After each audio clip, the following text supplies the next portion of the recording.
And also probably a lot of like self-discovery of like, you come back from those trips, re-emerging is really rough. It's not an easy task, because explain that. You just, what? Explain more about that. I mean, you just lived in poverty, in real poverty. And now it's so hard for me to eat at a buffet. I don't buy clothes. I only buy secondhand. There's just so many frivolous things. Like the fact that we have to park our $30,000 cars and pay $25 for it. It blows my mind. Like there's just so like those types of things, of just a simulation back into our normal Western life it was a lot. There were a lot of things where it was really hard for me to hear like people's problems, because it's like, dude, you don't sleep on dirty asphalt. Like you're fine. Like, no offense. Like you're fine. I definitely like retracted a ton. I think that, started a lot of my own, like processing of like, not like who I want to be, but like, okay, you've seen the world. You've seen the world. God, I'm so dramatic. You've been places, you've seen the world.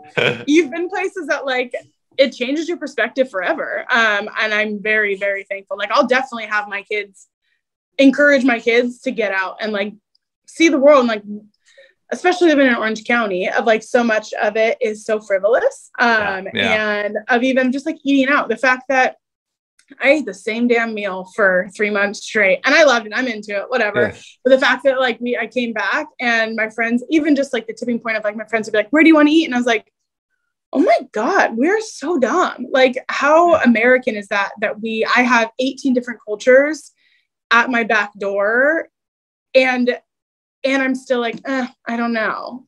Or even like, the like conversation of like, I have nothing to wear. I'm like, you have nothing to wear? Truly? I wore the same, I had hand washed my clothes.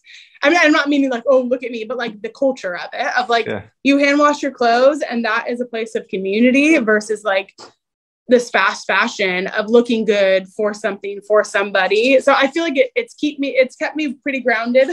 And I really appreciate that. I think that, I work very hard to keep an outward mind versus inward, because it's a bummer when you're just inward, because then I'm all stressed out and things are going on that are not that big of a deal. Then I get to remind myself of like, hey, I'm very lucky. I'm very blessed. I have my needs. I do get to be frivolous and I do drive a $30,000 car. Like at 10 years old, or even like, oh, you should get a new car. This and that. I'm like, why do I need a new car?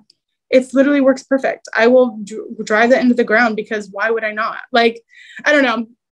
Things like that. Where those I love this conversation. I didn't expect it to go this way, but it's a conversation that needs to be heard.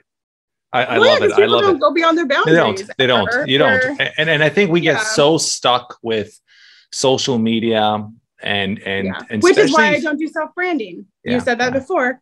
It's not about me. I don't want it to ever be about me. And I love that my dad is recognized, like, because at the beginning he had like mentioned or tried to like, oh, what about this? What about that? Let's do an interaction with this person. I'm like, no, I am not the brand. The Reptile Zoo is the brand. Like, people had mentioned like, oh, you should do it. Like my dad's Jay Prehistoric pets, like, oh, you should do Juliette the Reptile Zoo. And I was like, no, I am not the Reptile Zoo. There's so many people here that work their butts off. There's different mindsets with it, and I'll just give you a different. For sure, there is actual marketing branding. Not the bad way, but I mean, by you branding yourself, don't take this the wrong way. By you branding yourself, the more bigger of a following you have, the more influence you have, the more impact you can have for a good. So don't think of it as a negative way, right? So because I have not had a problem with that so far, so I don't see that as a problem. Yeah. No, I'm not saying it's a problem, but I'm prideful. I was very prideful, but I have not seen that as a issue. No, you're doing amazing. You're doing amazing. Thank you. Yeah, thank you. Yeah, and when I met your dad, you asked your dad, like the first thing I said, I was like, could you introduce me to your daughter? I want to have your daughter on, because I really, really would love to interview her.